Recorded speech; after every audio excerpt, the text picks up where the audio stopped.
bang bang.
And you're listening to Foleyispod, and of course we couldn't do it without the hardcore legend himself, Mr. Mick Foley. Mick, how are you, man?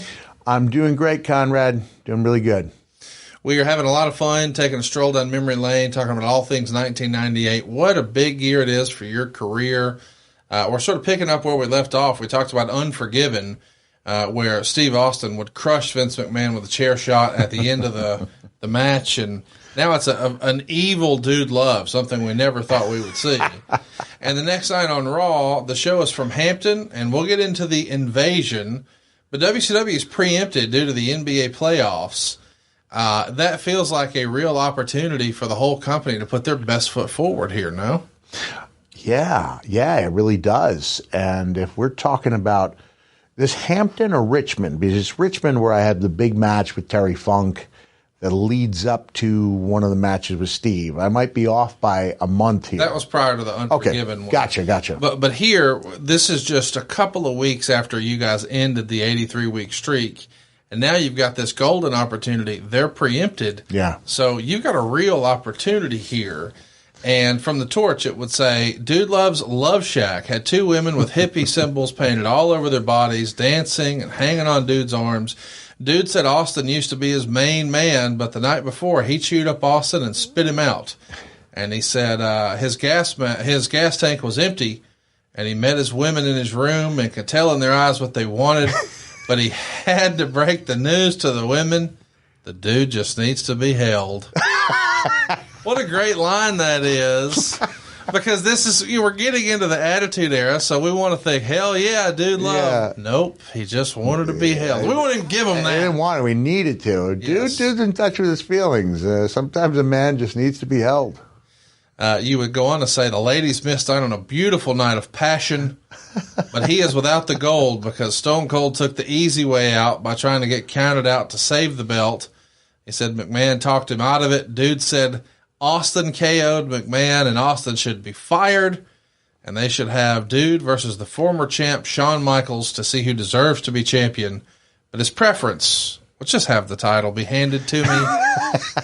Great stuff from a now heel Dude Love.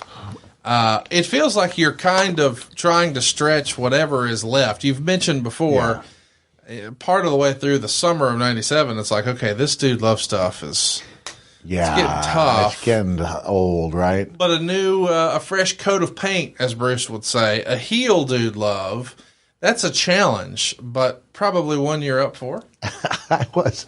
And we just kind of reinterpret the character. To this day, there are fans who think I speak 5 languages because I said I did. I believe one of my quotes is, I'm a leader of men, a lover of women. I speak 5 languages. I'm Dude Love. It was fun. I mean, I'm just picking up things as we go. I realized I need a sports coat, and at that time, Mr. McMahon and I had this, similar, different physique, but same, same jacket size, and heavy padding on the shoulders, and so I'm wearing Vince's sports coat, but I still have the sweatpants and sneakers on. It's the best. And we're having fun, and I'm Vince's guy. Like, how much fun is that to be Vince's guy, his corporate guy? And of course, we all know the road it leads me down, and it's a fun way, it climaxes, I guess, with Rock, with the double turn. Mankind turns. I know we're talking about Dude, but Dude leads good to Mankind, and then there's, in about August of '98, I realize I got to bring some levity to this character, and we just strike gold. The McMahon-Foley relationship really becomes something cool. So as you're out here, Vince is going to come out, quote-unquote, with a heavy heart and a concussion because of the chair shot, and he announces that he's decided not to fire Steve Austin, but instead to punish him by putting him in a title match against Goldust, rather, with Gerald Briscoe as the referee. And you do not take kindly to this because you felt like you deserved it. And you cut a promo on Vince in the locker room about it, and you attack Goldust during the promo. So I guess we're trying to show that there's a heel edge to Dude Love. It's not all fun and games. Yeah. And you come out at the end of this Goldust-Austin match, and you attack Austin. Austin gets the upper hand, and he ends the show standing tall. But still, this is an episode that's unopposed. So it sets an all-time record rating for Monday night. It does a 5.7. That's the draw of the Dude. And the real news coming out of it is the DX invasion. What'd you think of that? When you first see the invasion, like, this is something fans have sort of dreamed of for a long time. What if this guy showed up? And we even saw some of that, like on the first Nitro when Luger showed up. It's like, hey, what's he doing here? Anything can happen, right? Yeah. And now, we're having some fun with it. DX hamming it up in the Army fatigues.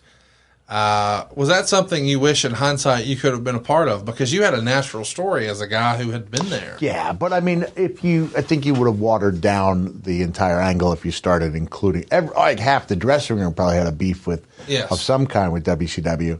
It was just perfect for those guys, and I really enjoyed doing that episode a few weeks ago. It aired a few weeks ago. We filmed it months ago. Sure. Where we try to find the Jeep, and we found some other DX memorabilia. But that was a great moment. It reminded me of the Cell in the sense. Now, it didn't remind me of it at the time, but looking back on it, it reminds me of something that gains momentum and builds in lore as time goes by, so that it's talked about, it grows organically in a way that can't be done now in the social media age, where I think both events would have trended for a couple days, and then it would have been, what do you have next for me? Whereas in this case, it had time to build in people's minds and became more legendary as time went on, as it should have, because it was really great stuff. We should also mention that the next show is a taped show, and you were right. This is the Richmond show, and you would write that this is one of your finest hours. You're going to come out on stage to start the show and apologize for all the corporate misdeeds of the preceding few weeks and promise that you'll never suck up to a lowlife like Vince McMahon again, or bump and grind with second-rate strippers in front of your kids, and you're never wearing the tie-dye Those are crap first again. rate. They were first rate. And they weren't, I don't think they were exotic. It wouldn't matter anyway. I shouldn't have used that phraseology, but go ahead. The Observer would point out that you actually said when you didn't want your wife and kids to see you dancing, that got booed. But then they turn around and cheer huge when you say, I'm never wearing that tie-dye crap again. So the hardcore WWE audience at this time, man, they like Mankind and they love Cactus Jack. Yeah. The dude loved character. but that's what makes it a great heel. And I'm doing the thing you don't want me to do. And what I love about this, we'll talk about the terror. We could go in order.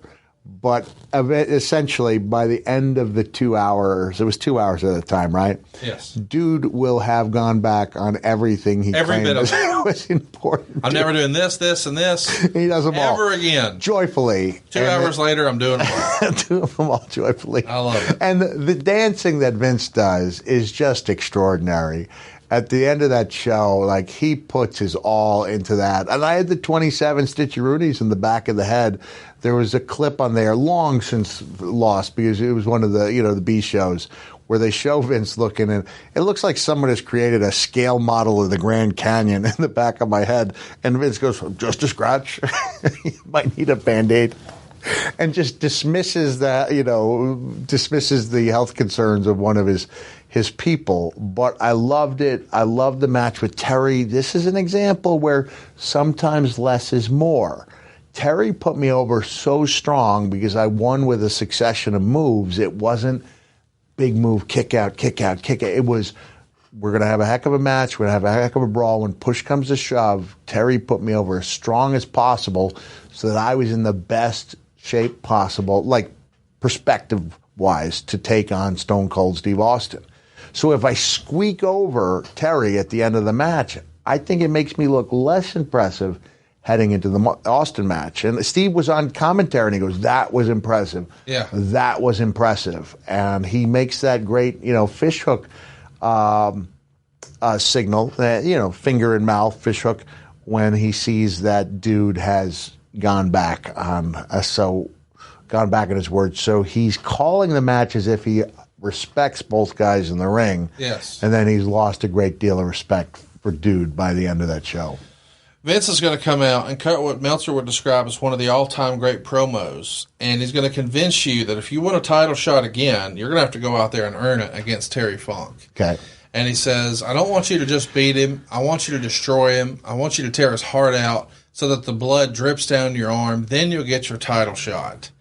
And you wrote, I was completely under Vince's spell until the sound of glass breaking and the roar of 18,000 fans signaled the arrival of Stone Cold, who proceeded to tear down the Love Shack. So this is the end of the Love Shack set, and you would think you would be all over him and attacking him, but after you've just said you don't care about McMahon, blah, blah, blah, you're not defending any of this stuff. So you guys, you and Vince, just stand by and watch it happen. Of course, Vince is annoyed. You seem to be pretty okay with this. I'm okay with it.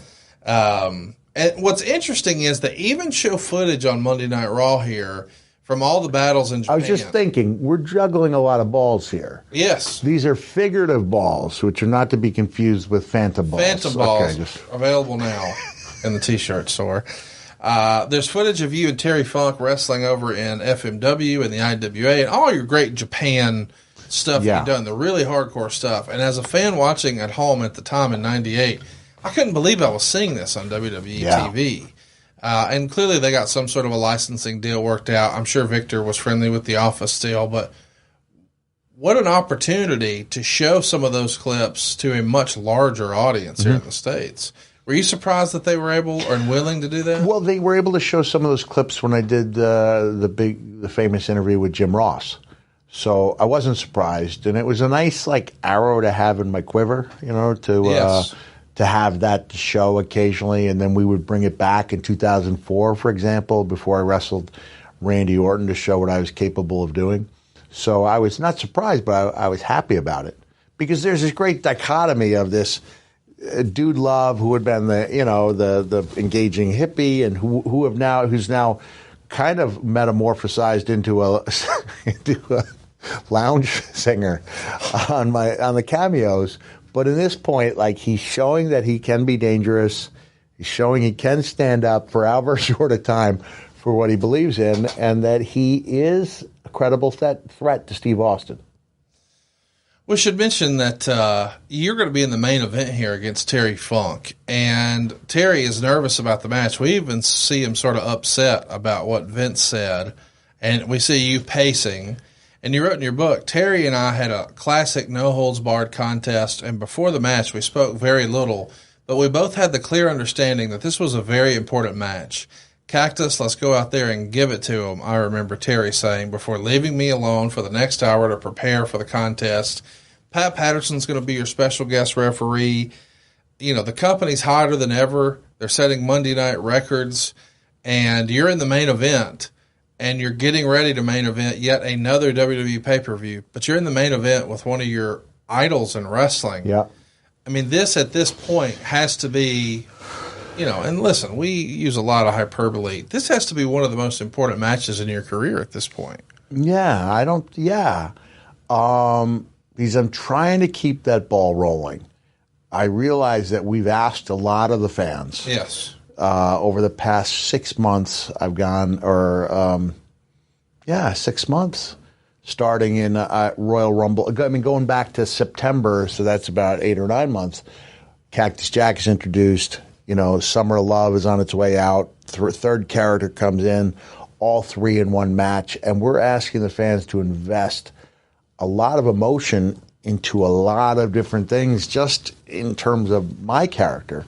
So it's asking a lot of the fans. I guess it's asking a lot of me. I feel like I'm up to it, but I wonder how much we have left in the tank as far as the three faces of Foley go.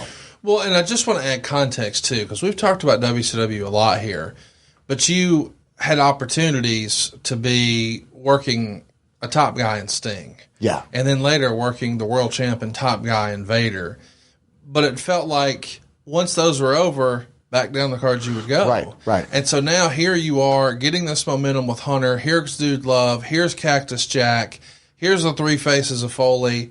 Now we're at the Rumble. Now we're back down to a tag match, which is fine because you're with one of your idols and all that. But, man, we really want to get to that next spot. Right. And you really feel it just the night after WrestleMania. But it turns out you're going to get to main event a pay-per-view against the guy. But back in the day, the WWF was just coming up with a heel factory to feed to Hogan every month. And I'm sure in your head thinking, it's the Dude Love character. This is a one-off. They're going to let me do it again? I've got to prove that I'm the guy here. Yeah. And I'm grateful to have this opportunity with Terry Funk. But if this doesn't go well, am I going back down? I mean, you got to keep this upward trajectory, right? I do. And it was so important to me that everything be perfect for that night in May that I spent the previous night wrestling Brian Knobbs in an independent show and driving 500 miles through the night when I got a cardio machine like Austin to contend with. And that was one of those things, as I'm driving back, I'm like, what was I thinking? Right. Why did the company allow me to do this? Yes. What was I thinking? I'm going to be exhausted with working with Austin. I'm nervous as hell that I won't be able to keep up my physical end of the bargain. I think I was down below around 290-ish for this one. Like, I felt like I could go, but not without a good night's sleep. And it's crazy to think, too, just how quickly the pay scale was exploding. You know, like in terms of how hot the product was, but maybe not in my case, brother. Well, no, I was doing much better in '98 than I was in '97. Sure, and much better. I mean, literally, you guys do the math because it's in my book. You know, I made $130,000 working for WWE in '96. Now, granted, that was 2/3 of the year, but that's still not a lot of money considering that I was in semi-main events. And also that I was in semi-main events, all around the country with The Undertaker and a handful of main events. Yeah. So 98, 97, it goes up to about 325, and 98, we're at like 650. But when Terry Funk said, Cactus, there's going to come a day when someone in our business makes $1 million a year, we knew Hogan was making that, but that seemed like an unrealistic goal. And sure enough, within a year, there were a bunch of guys hitting that mark. Just a couple of years prior to this, you were tickled to get $500 for a house show at an ECW event. Sure. And I got I won't say their name because maybe he doesn't want me to reveal, but I got a message from an independent promoter who you and I both know pretty well. And he mentioned that in this era, he booked you while you're working with WWF for an autograph signing and a match. And he says that you admitted him afterwards that you quoted him an astronomical price, thinking there was no way he would go for it. 1,000? 2,500. 2,500, okay. So you wrestled a match and did an autograph signing for 2,500, and you thought, allegedly, there's no way he'll take this because it's way too high. Way too high. But the company's so hot, he made money. He did, yeah. And I just think that is just a reminder, especially when you just laid out the numbers. From 130, where, by the way, 96, for those of you who are wondering, included a win over the King of the Ring over Undertaker, and then that unbelievable Boiler Room Brawl match at SummerSlam, and then main eventing against Shawn Michaels the following month at In Your House, and then the Buried Alive the following month. So 4 incredible months just back to back to back, and it's still less than what you were making in WCW. Now, it was a little tiny bit more, and it was only 2/3 of the year. But still, the point is, I wasn't breaking the bank yet. No. And I think the rumors out there about my level of savings are people have to remember I only worked for WWE for 4 full-time years. Right. And the only time it was really big was 99, 2000, and then I had a big 2001 because I was the only guy, main name, who wasn't on the road. So I was doing appearances left and right. But, I had to save what I could because I thought, my clock is ticking. I don't know how much of this I can do. We talked in a past episode about how I thought I was going to have to retire in 97 because my back was so bad. And I thought any match could be my last, and we were not nearly in a position in 98 where to be comfortable from then to on. be comfortable. No, not at all. So Austin's doing color commentator and drinking beer for this match, and you guys are pulling out all the stops. Terry's going to moonsault off a mezzanine. You're brawling all over the building. You pile drive him on a chair, and that gets the win. And in your book, you wrote, many who saw it considered my match with Terry to be the best Raw match of the year. I felt it was on par with my match with Austin, if not slightly better.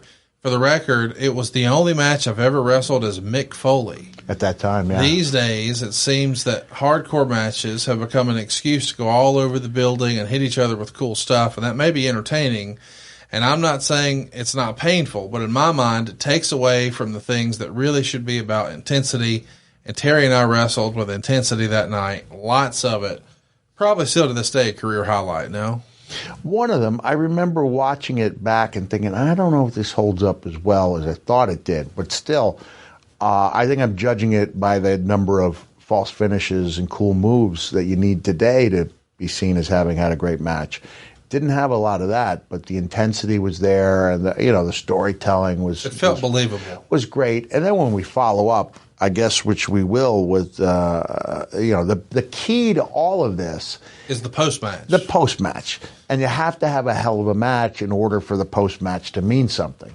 Because this is where I go with my story of the bad seed versus the child who has the potential to be good and chooses not to.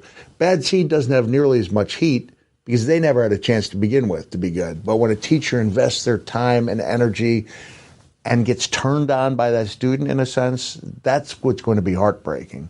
So I wanted to offer up enough of the admirable qualities of myself so that when I turn on all of them, it's more heat. I got you. You come out the winner, of course. You're going to challenge Austin because that's what McMahon laid out to you. You got to beat Terry Funk, and you did. So Austin gets in the ring, throws the beer in your face, and then you immediately lock on what you think is the mandible claw on Austin. But it's actually lock it on Pat. Patterson. I can tell you what Pat's comment was when he found out he was going to take the mandible claw. He said, "Go deep." Isn't that a great comment? Go Deep is a new shirt available now, Foleyispod shirts. Of course, when your vision clears, you see Austin flipping you off, and you realize, I did the wrong guy. And then here comes Vince with 2 second-rate strippers and your tie-dyed outfits in They his were, arms. let's just say they were top-notch exotic performers. There you go. Your music kicks in. You get up to the top of the ramp, and they're playing the Dude Love song. And here you go, strutting and cutting and bumping and grinding and dancing with Vince. It's a great end. We start with, "You'll never see me do that again." Okay, you got your title shot. I'm doing it again right now, brother. Yeah, I'm never going to wear this stuff. Here I go, taking it back like I'm holding on to the sacred creed scroll. And I just thought it was, although I remember I had to call my friend McKay. I usually stayed with a middle school and high school friend. I usually stayed with her and her husband when I was in Richmond, and I had to call her up and say, like, "I don't think you want me to stay over. Like, I'm in the emergency room, and I'm probably going to get blood on your pillows." So I got myself a hotel, brother. I love the interview, though, that you do. It doesn't air.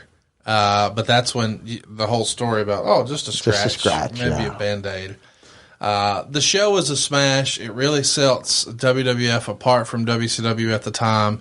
I assume that this, and I know it's a collaborative effort, but Vince Russo probably deserves a lot of credit for this, does he not? If anyone liked the stuff I did before he left, I mean, it's almost guaranteed that he played a role in it. Yes. And then I would have, and then it's up to the performer and kind of take that stuff and run with it.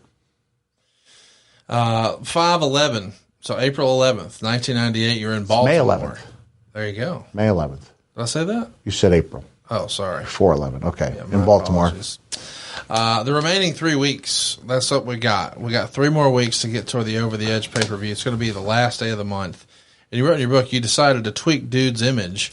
If Dude was going to be Vince's hand-picked corporate champion, then I felt like I needed to look like it. So you felt like that you're going to borrow one of his Clapper sports jackets and a tie, and you probably need to cut your hair and shave. And you hadn't worn false teeth in a lot of years, so you had some trouble speaking with them, but you're going to try, and maybe you'll sport a pair of eyeglasses. You're trying to be this full new corporate kiss ass. Are you doing this on your own? Or are you talking to Russo and collaborating, or what's that like? I think I was trying to do with Dude. I believe, as much credit as I give to Russo, this feels like something I decided to do along the lines of what I did in ECW, which is systematically take everything away from people that they liked about me. Where I thought the shocking outrage would be, he's wearing his teeth, how dare he wear? And still you're in a situation where I cover up the bottom teeth because, as my son Huey said, "Dad, don't take this the wrong way. You used to look cool with your top teeth missing. Now you look like a crack addict." Wow. I said, "I believe you're thinking of a meth addict, son, but I get the point, right? It's not a winning look. If it had been any other match but Hell in a Cell, I would have had them fixed a long time ago." Right. And I'm still counting on Dr. Baker to do the work there. We have to set up a time to do that. That'll be shocking cross-promotional stuff. I love that. When it happens. But I thought, the guy wearing his top teeth, that's outrageous. And eyeglasses, right? Now I wear them because I actually need them to read. So I think on the day of the match, I actually had one of the women attempt to bleach my hair, and it never really took. But that's the reason why, at the peak of Mankind's popularity, part of that hair was lighter colored because it was a bleach job that did not take. I'm fascinated by the meth and crack. Are you saying crack is good for teeth, or it's not? I don't think it has the proven enamel destroying qualities. Well, I think when you see someone's teeth have rotted out, that's usually, I believe that's usually an indication of meth abuse. Or not that there's any such thing as proper use of meth, right? So you're going to go on the record right now and saying that smoking meth is just bad completely? Don't do it at all. Yeah, there's no ifs, ands, or buts. Yeah, don't do it. So that's a hard stop. That's a hard stop. No I don't meth. believe there's any situation which is. There's no medicinal purpose for it. Yeah, I don't believe so. Yeah, Okay. and crack, same thing. These are. I mean, get serious for a second. These are major life enders. Changers in a very negative way.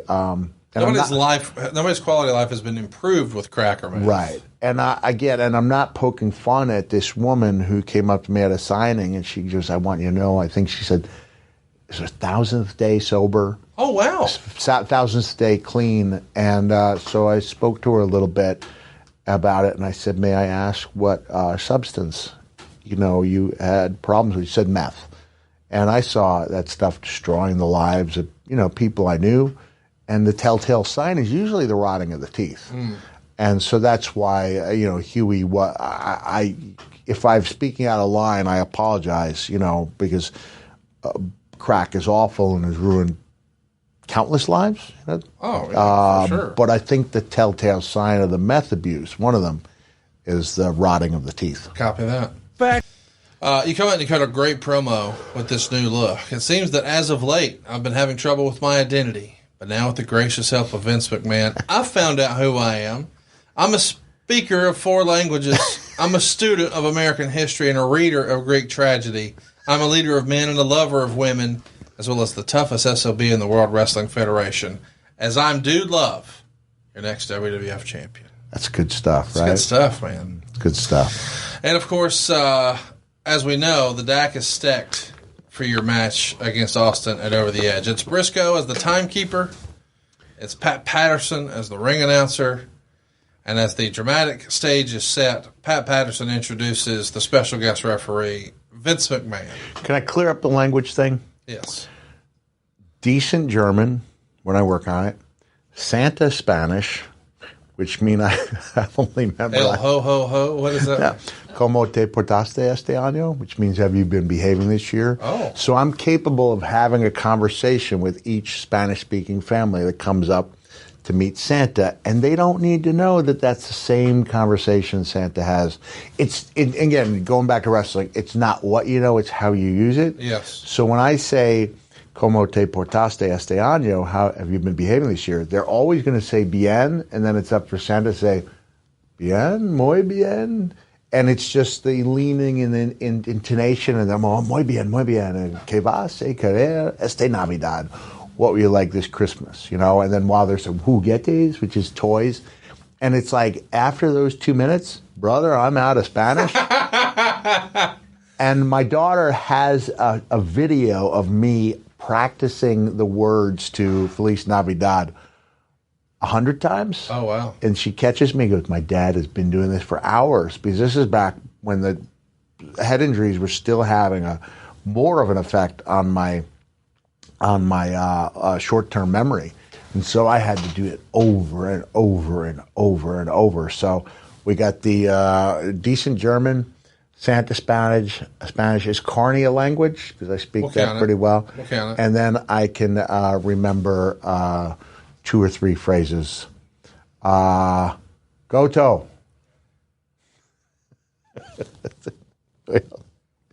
I'll have to think of the Japanese I learned phonetically that I would say at every show, and I'll get the woo, and like, if you're asking for more than that, nothing.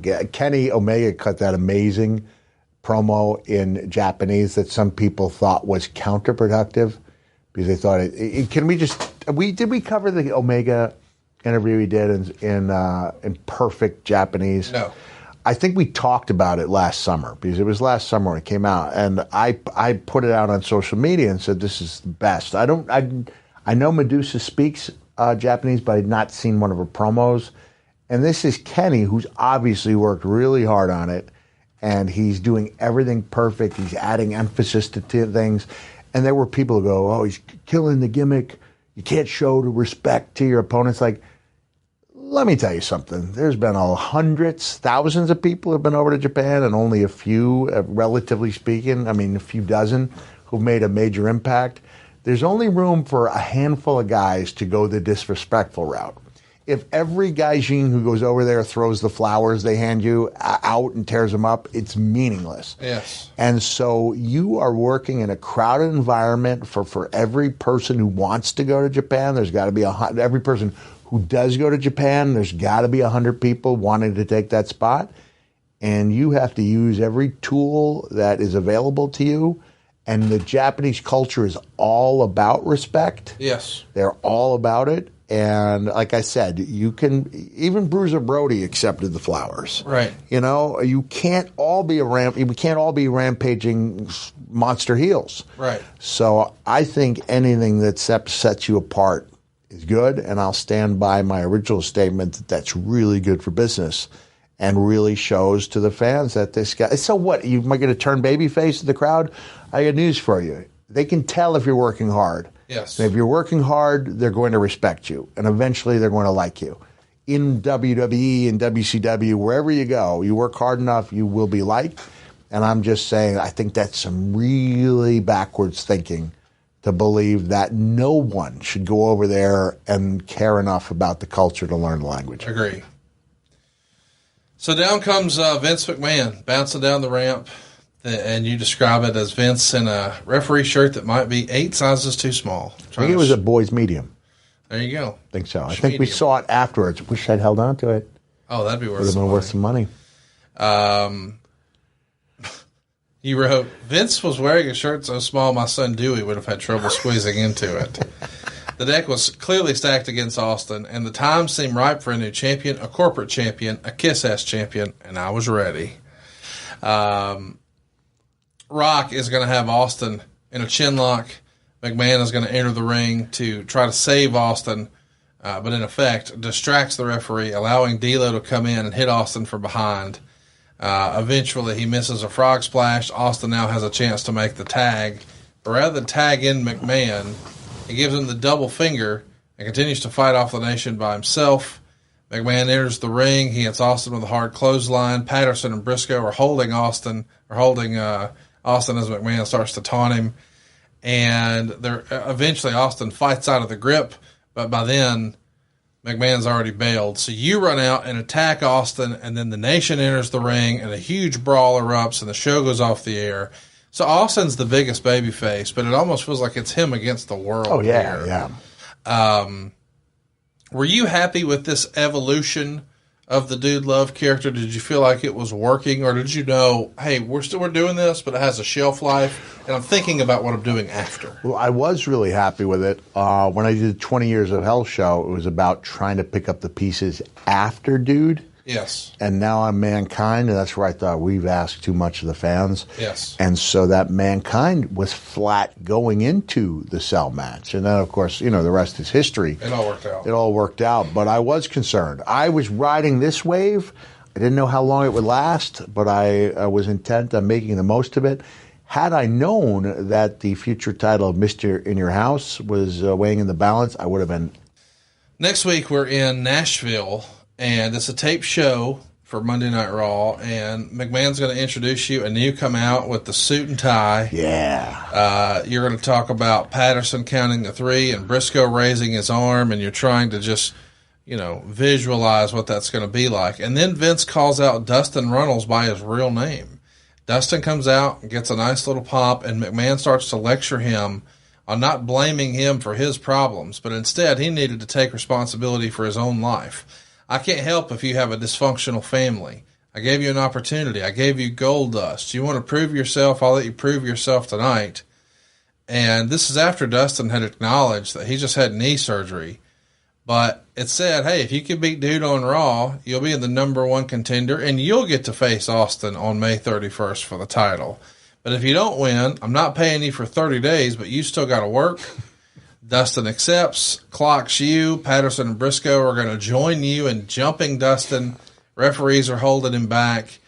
I love Dustin, but why are we involving him in the story here? Just we got to have something for it? I don't have the slightest. I mean, I guess, they were exploring his character arc and where he goes after the Goldust character. I don't know. This is another one of those things I have no recollection of. Well, probably because you beat him in under 3 minutes. You get the win with the mandible claw. You're trying out a few different finishers. I guess it's worth mentioning. You've really embraced this Dude Love thing, but you've been winning with the DDT. Now we're back to, I guess, what we're calling the love handle. The love handle. And what I liked is Vince had written in a heart on your arm, which is such a great touch for this. The whole deal of the TV main event is interesting too. So in an industry where we're getting to a point where almost everybody in the business has tattoos. I'm putting a fake tattoo in my arm. Yes. Which is obviously that Vince fake. is drawing on. I mean, it's the most hateable. The TV main event is the Stooges. That's right. Briscoe and Patterson taking on Steve Austin. McMahon is going to appoint Sergeant Slaughter, who is our commissioner, to be the special guest referee. Of course, Austin gives him the double fingers. Slaughter clotheslines him from behind. And now the Stooges really go to work. Eventually, as you might imagine, Austin starts doling out these stoners. Briscoe, Patterson, and Slaughter. You run in, get clotheslined to the floor, and a masked man comes out of the crowd, throws dude to the ground. Then he uses a chair against Austin. The guy unmasks. It's McMahon. It's McMahon. Austin tackles McMahon. Dude attacks Austin. When you say masked, he was wearing an Austin mask, wasn't he? Yes. In the crowd. Okay, great stuff. Just You're seeing a Vince get physical here, though. We had teased the match back in April that really broke the streak, but there wasn't really a match. Were you getting the vibe here that, man, McMahon has he's got the bug to really do this? Did you think? Hadn't he already worked with Steve in the steel cage match? That happened the following February. Okay. Yeah, St. Valentine's. Okay, yeah, it seems like he's getting the itch, and more importantly, the fans definitely want to see this. Now, it's interesting because the following week we're doing what we would call the Go Home Raw from Chattanooga. This is the last chance for us to sell the pay-per-view with Dude Love versus Austin. And you're barely on the show. There's no promo or anything like that. You do run in at the end, and Wade speculates that Vince was relying too much on himself. The story of the show is McMahon getting arrested for assault charges because Austin has filed these. And, of course, we would see the company do that over and over. And then you show up at the end to sort of stick up for Vince. And throughout the show, they went backstage to the parking area where McMahon, Briscoe, and Patterson were stuck in the police car. Austin said he'd let them go if McMahon would apologize. McMahon flippantly apologizes, and Austin doesn't accept. Then frazzled McMahon bows his head and sincerely apologizes. Austin pats him on the head and calls him a good boy, humiliates him, and then lets him go. And then McMahon storms down to the ring, said he didn't mean that apology, and he's just trying to get back at Austin. And he's going to make him fight The Undertaker just 6 days before his pay-per-view defense against Dude Love. So now, we involved Dustin last week. Now the police and Undertaker involved. This is not your traditional build to a pay-per-view. I think there may have been some concern that Dude on his own wasn't a strong enough contender. Okay. Even though I think we'd put that fear to rest to a certain degree the month before. But now you're asking fans to invest their time and money, another $19.95 because it was an in-your-house match, on a guy who's just been cleanly beaten. Or not cleanly, but overmatched. It was a very good match that we had in April, but I think there was little doubt that I was the loser of that match. Right. So I'm just speculating that may have been the guess. The idea was that Dude alone is not going to be strong enough. It has to be like Austin against the world. Well, that's certainly what we're setting up here. Undertaker comes out and, believe it or not, chokeslams Vince McMahon and then picks him up and threatens to tombstone him. But here comes Kane. Now he's going to drop him, and they'll start brawling. Eventually, Austin's music hits. He comes down with the belt. Briscoe and Patterson catch a few stunners. He ties McMahon's arms in the ropes. He's crying in agony. Austin gets a chair. People are ready with anticipation, thinking he's going to destroy Vince. And here comes Dude Love. Austin is going to nail Dude's chair with his own chair. Briscoe and Patterson help him escape the ropes. And that's sort of the finish for this Go Home edition. And then that also gives Undertaker a reason to be involved in this May 31st Over the Edge match with me and Steve. He's the enforcer at ringside. And then, as you alluded to earlier, after you've been working the house shows and special guest referee spots, and you've been on TV, and you're getting ready for another pay-per-view main event for the WWF in your most lucrative year of all time.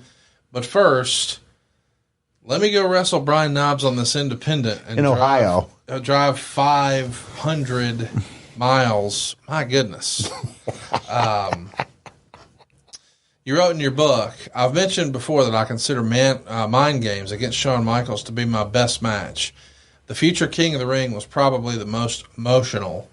Over the Edge with Austin, however, was undoubtedly the most fun to watch. Yeah, I think Don't get me wrong, I got the hell beaten out of me, and I was so blown up that I must have been running on something other than oxygen for the last 10 minutes. But I've never before seen or since seen such a reaction from the boys as they watched the replay the following day. Smiles and laughter for 20 minutes as they watched our elaborate 20-minute epic drama unfold. Thinking about it now, it's a small miracle things went as well as they did. I mean, this match is almost one of your forgotten great matches. Well, I think after there were so many bells and whistles at that point, but that was unusual at the time. And after that, bells and whistles started to become a big part of WWE main events. Yes. Maybe due to the success here. I mean, there was everybody meant something, you know, and the idea that the rules were being changed during the match and JR was calling it accordingly with disbelief and contempt that we went to this match is now anything goes. They changed the rule. They changed the match 3 different times. Patterson takes a world-class choke slam. Yes. I think he's even got his feet kicking as he goes through. Briscoe doesn't take it as well, but he still goes through. It's fun to be part of, and like I said, I'd forgotten I wrote that. But it's coming back to me about how much the boys, and boys collectively means men and women. Yes. Yeah, we understand that, right? We're enjoying watching that match and catering. It's a great match, and Meltzer gives it 4.5 stars. I think you should go out of your way to watch it. It's an all-time classic. You pull out all the stops, and it starts with Pat Patterson coming out as your announcer and reading off these ridiculously long scripted series of introductions. It's super silly. Here you come, dressed up in your sports coat and your flowered blue pastel tights, and you're dancing around, and here comes the opponent. The bell rings, and we start the match with a little bit of, believe it or not, scientific wrestling. But don't worry, not too much. Just a couple of reversals, and then a quick 1 count by Vince. But that earns the ire of The Undertaker, who'd been brought down by Austin to watch his back, so to speak. So for the rest of the match, Vince is going to play it straight. But he makes it clear who he's pulling for, just with his mannerisms. Oh, he was good. A few minutes into the match, I took advantage on Austin. I was choking him outside the ring when Vince suddenly got wide-eyed and ran over to Patterson. This is just a reminder, Boom Pat's voice, that this is a no disqualification match. I love that because that wasn't ever announced, but he's just, as a reminder. As I'm changing things on the fly. And, of course, JR would comment, well, that's not fair. This match doesn't have any stipulations. Austin eventually takes over. Dude uses a ball shot, sends the champ to the outside. As you're putting the boots to Austin halfway up the entrance aisle, Vince gets wide-eyed again, and now Pat's on the mic again. Just a reminder, in this match, false count anywhere in the building. Oh, that's great, said a sarcastic JR. I guess they're just making the rules up as they go along. The writing and the way the story evolves, but then JR's delivery, it makes it. It's perfect. And I think Meltzer actually mentioned the fact, and he was happy that I chose not to. I climbed up on top of a second junked car because that was the set. The idea being I'm going to drop an elbow off of there, Steve's going to move, and I'm going to come crashing down on my hip, but I'm about 8 feet in the air. And so I guess I had a little crisis of confidence, kind of did the feet to the knees to the hip, and Dave was actually grateful because the pop I was going to get is a pop I did get as opposed to what I would have gotten. There's not much that difference, but the difference physically is that one means I'm going to be okay after the match. The other means I'm going to be walking with great difficulty for a couple weeks. Just wrestling on the cars, I remember this so well because it's part of the set for the Over the Edge. There's these old junk cars, and you're smashing windshields with the big back body drops, and you're diving off the hood looking for an elbow, and I uncharacteristically cheesed out and landed partly on my feet instead of my hip.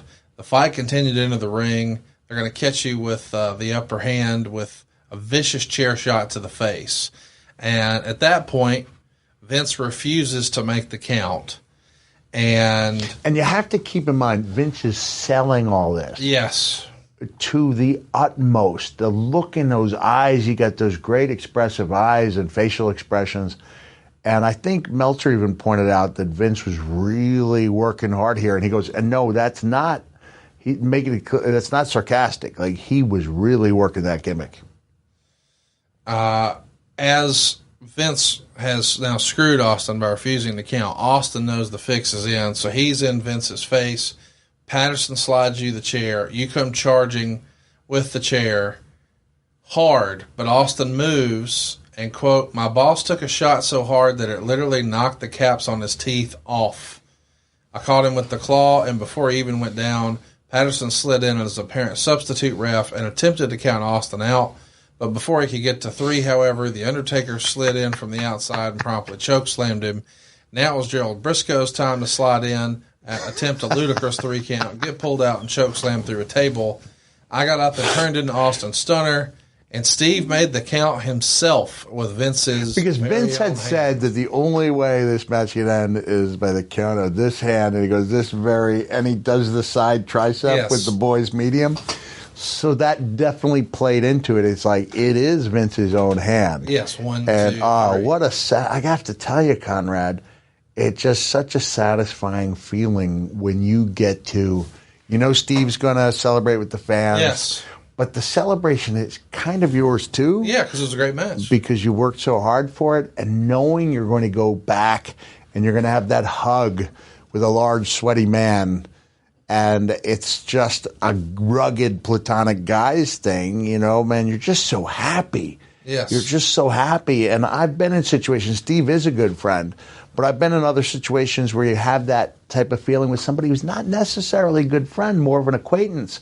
But for that time, you are connected. Yes. And then I even said in one of the books that it's like, the next day is like the honeymoon period where you watch the match together, and then depending on whether it's a building match to another match, or you're on to different partners, you celebrate that one moment in the sun together, and now you're competition again. And it's a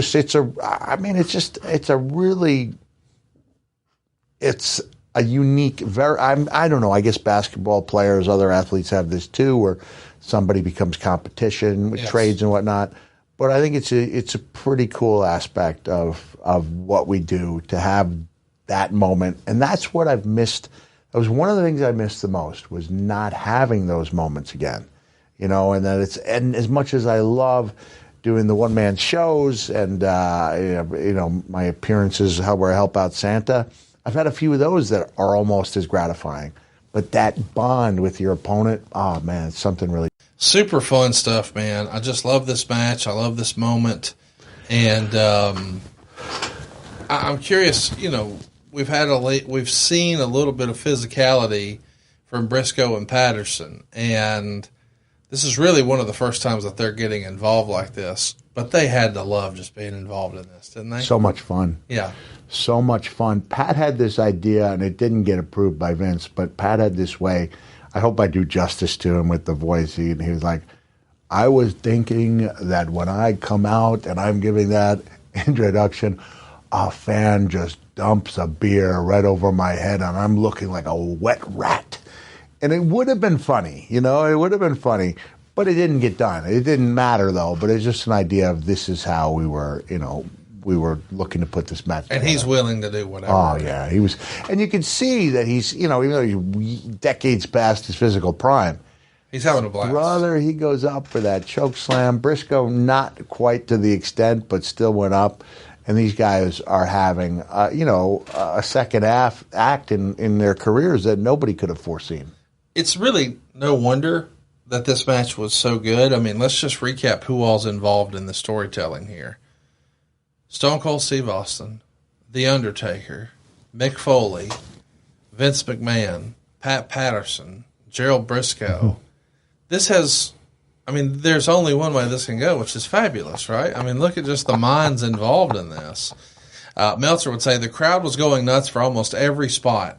The one spot that didn't get a reaction was Austin stomping on Dude Loves False Teeth. Jeez. That's when I thought would get the huge reaction. Right. And then to make things even more bizarre, and I talked about this on the first episode of Treasures, when Steve stomps a mud hole in those false teeth, and he did. I saw him walk it dry. First not before he walked it dry. And then he threw him out to the crowd. We come back to Milwaukee either 4 or 6 months later, and there's either security guard or police officer. Mick, we've got something for you from a fan. It's in a gift box wrapped up. I open it up, and it's my front teeth. And I'm thinking, this is a baseball hit into the crowd, yes. right? This is a given that this is a unique souvenir. Yes. And instead it becomes, it comes back to me, and I didn't end up using them. What'd you do with them? I would only wear them when I was Santa. And the reason I decided to get the bottom teeth taken care of, you know how wrestlers go, well, I would do it, but would my character do it? Oh, I see. So I finally reached a point where the teeth had rotted so badly, the ones that were knocked out and put back in. And I thought, well, Mick Foley might have rotten, nasty green and blue teeth, but Santa wouldn't. And so I got the one out of there with a ball peen hammer. We were having trouble finding a dentist who would let me keep the teeth. Kids get to keep their teeth, but adults is considered refuse, it's garbage, dirty. And so I did find a dentist who would let me keep the tooth. And so that's out there somewhere. Think Dr. Britt Baker would let you keep a tooth? I'm going to ask her. I'll have to have a conversation with Dr. Baker as soon as we... Could you you said you could speak it earlier. Could you ask Dr. Britt Baker, because y'all are both industry professionals, could you tell us what that might sound like if you used the time-honored tradition of speaking Carney? Yeah. Diazir Briazit. Miazai I Miazain Tiazith to Kiazipin. If I was really, now everyone speaks Carney these days, but the real key is when you can mix in the EAZs with the UAFs. So, Bruafit, Biazaker, Muafi. And when you can speak it rapidly, it becomes really difficult for the average layperson to understand. But the truth is, the Carney almost became like the ultralight handshake in that it was meant to identify someone as one of the boys, but would later go on to identify someone who thought they were one of the boys, but was not. So when I would see like an independent guy come in, to do enhancement or to be seen, and they'd give me this, I'd be like, you don't want to give that handshake to the Undertaker. They're like, why not? I said, I can't explain it, but no one does that anymore. Billy Gunn is identified in Becky Lynch's upcoming memoir as shaking her hand as if she owed him money. Like, that's the extreme end, but the firm handshake is in. The two finger stuff went away about 25 years ago. Let's encourage everyone. Go out of your way to watch this match. Even Meltzer loves it. It stands the test of time. 4.5 stars. I would go so far as to say 5. It's a near perfect match. And by the way, Meltzer was even shocked that the stomping of the tooth spot didn't work. Didn't go over, He right? says, geez, Eddie Graham and the great Malenko built an entire industry in Florida around that spot in the 60s, and 3 decades later, it's not even good for a pop. Listen, we've talked about some of your favorite matches of all time. I'll go so far as to say that it worked better on TV than it did live. Okay. Because live, if you're up there in the third level, you might not be able to see what's going on. That's Steve appears to be, and the teeth are only this big, with the flipper. You might not be able to see it. Yeah. Great point. Let's talk about where this match ranks for you. I mean, I don't know. I'm not speaking for you. Is this top 3 main event for you? Like, you and Sean at Mind Games, you and Hunter at Royal Rumble in New York. Well, I considered the match I had with Randy. I know there was another. Did that go on last? It didn't go on last, but I don't let that determine what the. I'm just saying, if we're trying to qualify as a main event, because clearly the most memorable thing was Hell in a Cell. But that wasn't technically the main event. That didn't go on last either. I'm just thinking of the ones where we say Cactus Jack or Mick Foley or Mankind or whatever. That's probably my top. That's probably my top three. Mind Games, Triple H, and this match with And what Steve. some great opponents too. Sean, Hunter, and Austin. That's about as good as it gets. This is actually your last singles match against Steve until Survivor Series. So you're going to get an opportunity to work with him at the April.